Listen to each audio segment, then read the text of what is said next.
Hey! You remember Crazy Taxi, don't you? Sega's indestructible yellow cab appeared in arcades in 1999 and got ported to Dreamcast a year later. In it, you pick up passengers and take them to their destinations as quickly as possible, scaring tips out of them along the way by driving as close to other cars as you dare, or jumping or drifting to rack up a high score. It was the brainchild of Kenji Kano, who has been involved in consultancy capacity in this surprise sequel by Hardlight Studios for mobile phones, Crazy Taxi City Rush, and this is it.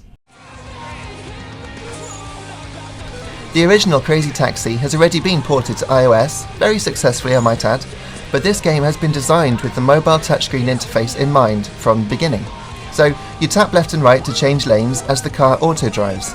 You can turn around by swiping down, or drift by holding a direction. Crucially, you don't have to follow the arrow at the top of the screen. It's still a free-roaming city, so if you know a better route, you can take it. Still not convinced it's authentic Crazy Taxi? Well, let's take a look to compare the two. The original allowed you to choose who to pick up next, gauging the length of the journey by the colour of the indicator above their head. In City Rush, the game is mission-based instead, so you often play one customer at a time before being graded. The original is well known for its bright, bold visual style, not to mention its blue skies of course, and the new game is somehow even brighter with a distinct modern visual style while retaining the sunshine feel.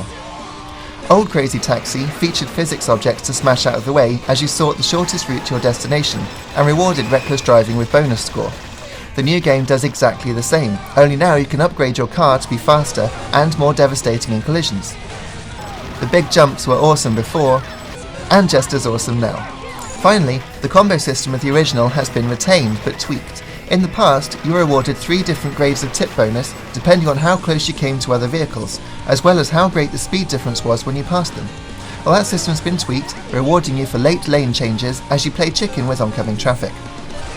The game is still in development and a release date has yet to be confirmed, but it will be free to play with optional in-game purchases.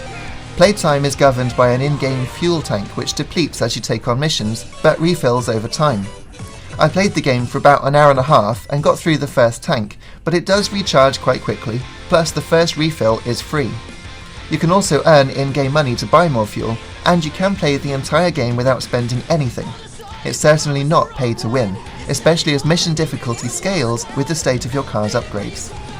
Speaking of upgrades, the mission you're watching now is using a considerably upgraded car, so not only is this travelling a lot faster than your initial ride, it's also able to knock other cars out of the way and has more boosts available.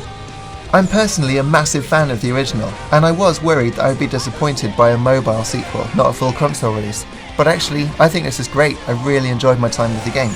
So look out for more Crazy Taxi City Rush on GamesRadar soon. We've got loads more videos for you to watch, so do stick around. You can watch our South Park The Stick of Truth video review, or if you've got Dark Souls 2, perhaps you'd be interested in watching our bosses guides. We've got video guides for so many bosses, so you don't die in that. And if you fancy something a bit daft, then there's the 2 Mote shampoo commercial for Tomb Raider. Enjoy.